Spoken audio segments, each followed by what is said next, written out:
Əzizə Cəfərzadə, şübhə, hekayə. Balaca Nadir xəstələnmişdi. Sevda 2 gün idi ki, həkimin verdiyi arayışa əsasən işə getmir, balaca balasına böyük məhəbbətinin ilk sevincinə qulluq edirdi. Ocaq islanmış kətanı həkimin göstərdiyi qayda ilə uşağın alnına qoyur, tez-tez saata baxıb, dərmanın vaxtını ötürməməyə səy edir, gah da mətbəxə qaçıb Nadir üçün yüngül, dadlı yeməklər hazırlayırdı. Mətbəxdə də qərar tutmurdu. Ona elə gəlirdi ki, o uşağın yanında olmayanda Nadir çapalayacaq, üstündən yorğanı atacaq. Sevda tələsik yataq otağına gələndə qaynanası Sənəm qarının oturub uşağın üstündəki örtüyü hamarladığını gördü. Nə oldu balam? Heç, darıxma qızım. Uşaq azarlaya böyüyər. Heç sən azarlamamısan. Anası ölmüş, Zakir azarlamayıb. Biz Bakıya köçənəcən üstündə zağ-zağ əsərdi. Elə hey azarlardı. Canazar uşaq idi. O vaxtlarda ki, kənddə nə həkim var idi, nə dava dərman. Allaha şükür, indi həkimin biri gedir, biri gəlir. İynə vururlar, dərman verirlər. Tezcə sağalıb durar. Sənəm qarının sözləri gəlini sakitləşdirmirdi. Allah eləməmiş, birdən Nadirin başına bir iş gəldi. Tərs kimi Zakirdə yolda. Bakı-Moskva qatarını sürür. 3 gündən sonra gələcək. O burada olsaydı, Sevda bəlkə də bu qədər darıxmazdı. Axşam düşdü, Sevda işlərini qurtarıb yataq otağını keçdi. Bütün günü və dünənki gecəni xəstənin yatağından ayrılmayan qaynanasını yatmağa göndərdi. Qarı nə qədər etiraz etdisə də Sevda razı olmadı. Get dincəl xala, gecə yarısına kimi heç olmasa gözünün çimirini al. Sən tez yatmağa, tez də durmağa adət eləmisən. Sonra sən oturarsan, mən yataram. Qarı əlacsız razı oldu. Nəvəsinin hərarətdən qızarmış yanağından öpüb otağına getdi. Sevda lampanın işığında kitab oxumaq üçün qoltuqlu kürsünü mizə tərəf çəkdi, kitabı açıb oxumağa başladı. Lakin romandakı hadisələr, sözlər, cümlələr Sevdanın başına girmirdi. Gözləri kitaba baxırdısa da fikri zikri Nadirdə idi. Otaqda divar saatının müntəzəm taqqıltısından başqa bir səs-səmir yox idi. Birdən səssizlik uşağın zəif zarıltısı pozdu. Ana tez yerindən sıçrayıb balaca çarpayıya tərəf atıldı. Can, nədir? Başına dönüm. Su, al gözümün işığı. Sevda titrək əli ilə uşağın başını azacıq yataqdan qaldırıb, kiçik stəkandakı şərbəti ona içirtdi. Sonra Nadirin yastığını səliqəyə salmağa başladı. Birdən yumşaq qut tükünün altında əli sərt bir şeyə dəydi. Bu əl böyüklükdə, dördkünc bir şey idi. Qara satinə tutulmuşdu. İçərisində qalın, bükülmüş kağız və daha nə isə vardı. Sevda uşağın yerini rahatlayıb üstünü örtdü, nəvazişlə yanağından öpdü. Yat əzizim. Nadir zəif bir təbəssümlə gülümsəyib gözlərini yumdu. Sevda tələsik mizə yaxınlaşdı. Bu nədir? Yoxsa Sənəm qarı uşaq üçün dua yazdırıb? Yaxşı, bəs nə vaxt gedib? Hə, yəqin səhər bazara gedəndə. Bəs mənə niyə deməyib? Qorxub razı olmaram. Bəs görəsə bunun içindəki bərk şey nədir? Birdən gəlinin ürəyinə şübhə dolmağa başladı. Axı 5 il əvvəl Sənəm arvad Zakirin ona evlənməsinə razı olmamışdı. Gül kimi dayın qızı kənddə, gözü yolda qalıb demişdi. Zakir isə o mənim bacımdır, ana, Sevda isə deyib məhz ona evlənmişdi. Deyirlər qaynana gəlinin günüsüdür. Bəlkə arvad köhnə kinini yadından çıxarmayıb. Bəlkə, yox, o Nadiri oğlundan da çox istəyir. Dövlətdə dəvə, övladda nəvə deyib qucaqlayır. Zakir ona sataşanda ki, ana, bax bu olmadı əvvəllər, bircə balam deyib məni istərdin, indi Nadiri məndən çox istəyirsən. Qarı isə Nadiri bərk-bərk bağrına basıb, sən əkdiyim ağacsa Nadir bəhərimdir, deyir.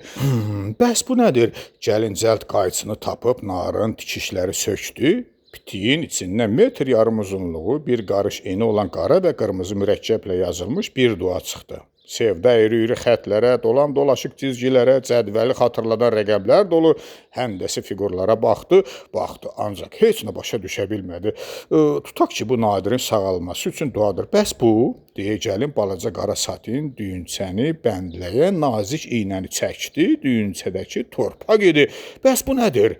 Sevdanın qəlbini şübhə yeməyə, küt dişlərlə gəmirməyə başladı. Sabaha qədər Nadirin yatağı yanında bir lampa yandı, bir də ana. Onun şübhələrini rəfiqəsi Gülərin anası Ziba xala daha da artırdı. Köhnə oxumuş adam tap oxutdur qızım. Görmədin nainsaf qaynanası Gülərin başını nə oynatsdı? Gülüzlü balamı cadu pitiklə ev eşiyindən elədi, onu görüm imansız ölsün. Elə qaynanaların hamısı birdir, gəlinlə düşməndirlər. Yetimin əli aşa çatanda, başı daşa çatar bala, onun gözü götürər ki, Zakir sən istəyə, təzə ev ala, xanımlığa çatdıra, öz qardaşı qızı kənddə, dədəsi evində qalıb un çuvalına tay ola, əlbət ki, götürməz. Bax bu, yəqin ki, cadu pitikdir. Bu iynə də onun üçündür ki, sən də uşaqda Zakirə ox kimi batasız, iynə kimi incələsiz, torpaq da ki, yəqin ölü torpağıdır gətirib ki, səni evdən eləsin. Sevda Ziba arvadla öz qəlbində bir neçə məsələdə razılaşa bilmirdi.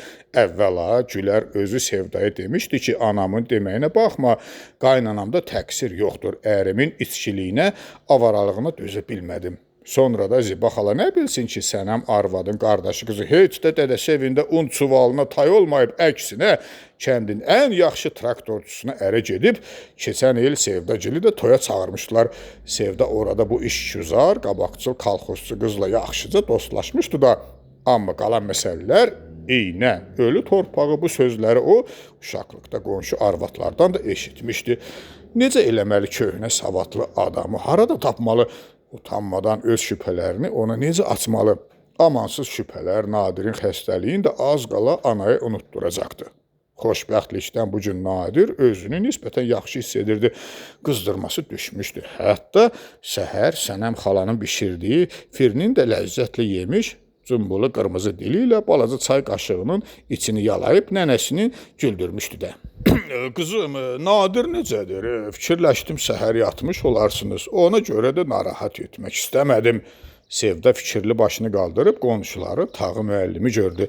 Tağı müəllim bu ildən pensiyaya çıxmışdısa da 50 illik adətin dəyişməyib, yenə də tezdən durur həyətində saldığı bağçaya çıxıb gülləri, ağaçları suvarır, eyvana vurulmuş qəfəslərdəki quşlara dən verir, nəvələrini məktəbə ötürürdü. İndi də yəqin ki, məktəbdən qayıdırdı.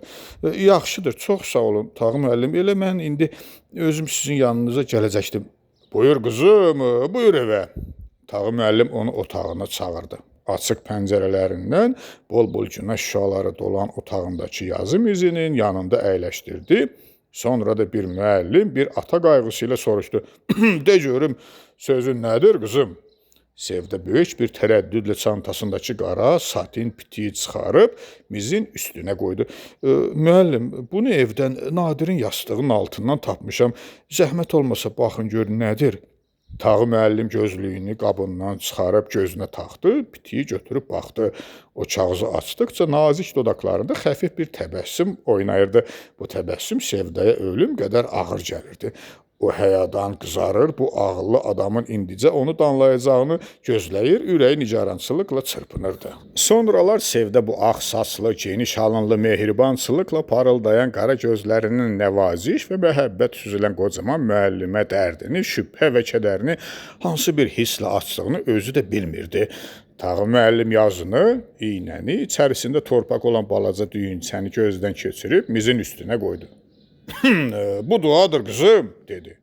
Bunu ən azı bir 100 il qabaq Münəvvər adlı bir qadın üçün yazıblar, övladı durmurmuş. Bu duaya səbiyan deyirlər. Güya uşağı durmayan qadın bu duanı üstündə gəzdirsə, övladı ölməz qalar. Bu iynə də köhnə şeydir, görürsənmi, gözü sarımtıldır. Qabaqlarda nənəmin yaxasında görmüşəm, topuğu qızıl iynə deyərdilər. Cini qorxutmaq üçündür, güya cin iynədən qorxarmış. Bu torpaq isə möhür torpağıdır, türbət deyib xəstə içirər və ya yanında saxlardılar. Sən köhnə dünyanın bu paslı iynəsini, solmuş yazısını haradan tapmısan? Dedin ki, Nadirin başı altından. Yəqin sənəm arvad bu müqəddəs tilsimlə uşağa şəfa arzulayıb.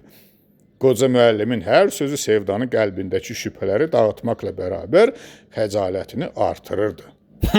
Bu ki, Nadir üçün yazılmayıb, naxoşa da dəxli yoxdur. Yaxşı görəsən, Münəvvər kimdir?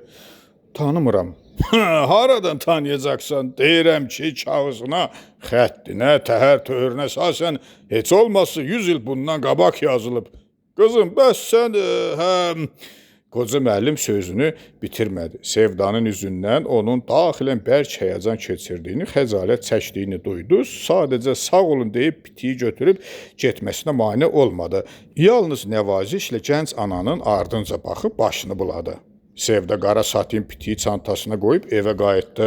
O nə edəcəyini bilmirdi. Otaqdan Nadirin zəif səsi nənəsinin ona danışdığı nağıla etiraz edərək "Bəs div nədir? Canavar oxşayır" deməsi, nənəsinin isə gülərək divin nə olduğunu izah etməyə çalışan səsi eşidilirdi. Artıq qəlbi sakitləşən gənc ana cəld mətbəxə keçdi, iynə sap tapıb qara pitiyin kənarlarını tikdi. Qoy bu sirri, bu biabırçılığı ana bilməsin, yoxsa onun üzünə baxa bilmərəm. Ana, o birinci dəfə idi ki, qaynanasını belə adlandırırdı. Sevda otağa keçdi. Gəldin bala? Bəli ana.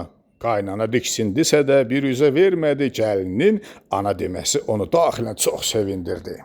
Ana, sizin qohum əqrabıda Münəvvər adlı adam olub? Yox, ay bala, bircə rəhmətli Keltimin anasının adı Münəvvər olub.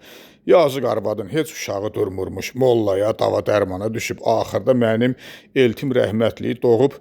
Yazıq elə uşaq üstündə dölüb. Niyə soruşurdun ki? Heç elə belə ad xoşuma gəlir. Sənəm arvad məhəbbətlə dolu gözlərini Nadirin üzünə dikib dedi. Neynək, yaxşı addır, inşallah Nadirin bacısı olar, adını Münəvvər qoyarıq.